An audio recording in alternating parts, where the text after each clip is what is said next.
All right. Sure. All right, Okay, buddy. so I'm here with Antonio Delgado, and Antonio, he wound up becoming a much bigger part of my life after Titans. He was my co-host and boss on two KRLA radio shows in Los Angeles, but called Man Up and Dream Up LA. But he was a lawyer who had office down the hall or in the same building as where Radio Titans was when we were in a skyscraper in downtown LA. And for a couple weeks, he had a show with another lawyer that they called Law Talk. And they ultimately didn't stick with it because partly because the atmosphere of our offices were so crazy that I think they were afraid of getting in trouble with their bosses. But you kind of had an outsider perspective of that stuff because you were a much more sedate, working, guy, a white collar type. So what was your impression of what was going on at Radio Titans? Like, did you realize that something nutty was going on there, or what was your take on it? Well, I think you're giving yourself too much credit that you think that we'd leave because you guys were there, man. We didn't leave because of that. Okay. What was it? No, we just, well, at the time, I was working for a lawyer. I wasn't a lawyer yet. I was his paralegal. I was his assistant. I was working on my law license. So I was working for him. And I was trying to convince him that we needed to do more publicity, right? To just get more clients. So I would, I realized that you guys were next door, and I told him, hey, we need to get on the radio. We need to just have more presence. So, we had an opportunity to get on there. We came to your office, and I remember the first time we walked in, man, that place looked like a college dorm. Like it didn't belong in an office building, man. It smelled like BO, man. It smelled bad. It smelled like weed. It just smelled like some college dorm room, man. It was just horrible. Yeah, just all that stuff that you would see in a college dorm, recycled furniture, furniture that you'd find on the alleyway, pictures on the wall of things having to do with marijuana, just stuff like that, just crazy stuff like that. And yeah, we did one show with we did one like a pilot show because we wanted to see what we'd sound like. So we came and we did a little recording that day.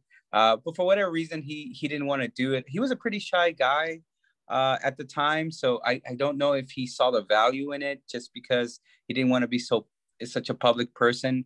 But yeah, man, I really enjoyed having you guys around because I would work on the weekends and usually I'd be there alone. But you guys would be there too, and you guys made a ruckus. I mean, you guys had a band there, right? You guys would be playing music. Lots of bands came through. Yeah, you guys would just be playing all the time, and it felt good just hearing that there was somebody else there in the building.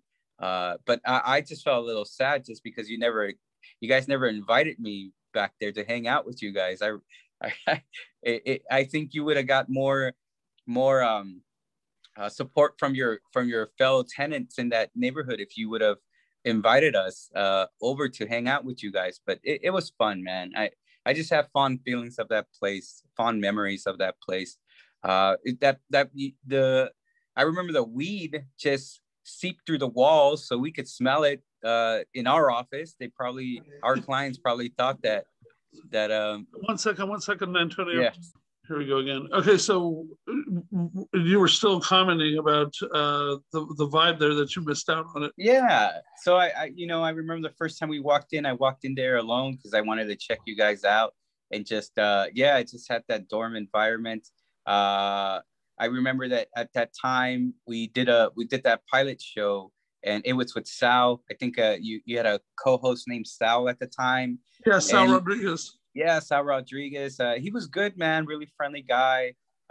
Still follows me on Facebook and all that stuff. But yeah, man, we had a great time. Just good memories. Who would have thought that after that we would have stayed in touch, and done the things we did, have that show. No.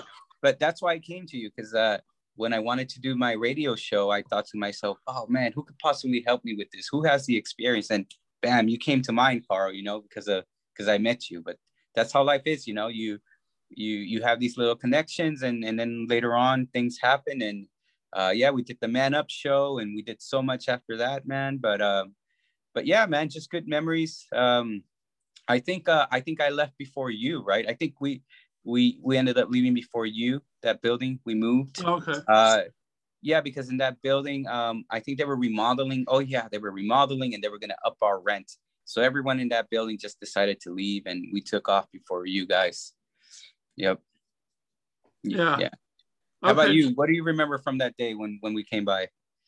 I just remember, yeah, I was kind of like, I was like, wait, oh, wow, this is crazy. It was like, it was unusual because it was two guys that had a real career and were genuinely straight, seemed straight laced and all that. And you were coming into the asylum and saying, yeah, we'd like to have a show.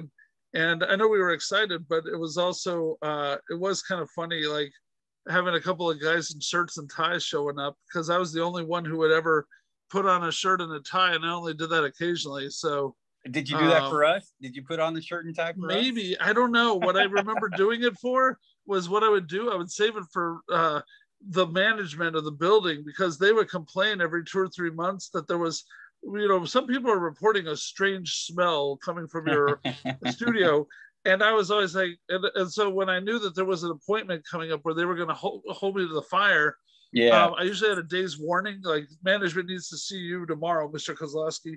So I'd show up in a shirt and tie, and I would be like, "Do I look like I'm on drugs?" Because I never would, I never did do drugs there, and so I was like, "Do I look like I do drugs? You can drug test me right now, right now."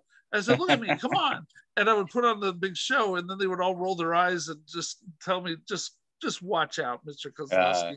Well, was the funny odor weed or was it BO, man? Oh yeah, that place smelled totally bad, dude. That place smelled what? bad. That place smelled bad. All those guys in there all the time, man. There's always so many guys. Yeah, definitely not a. Although I'm learning as I do this, people are saying there was lots of hookups in the room. Like people would like, hey, could you give us half an hour?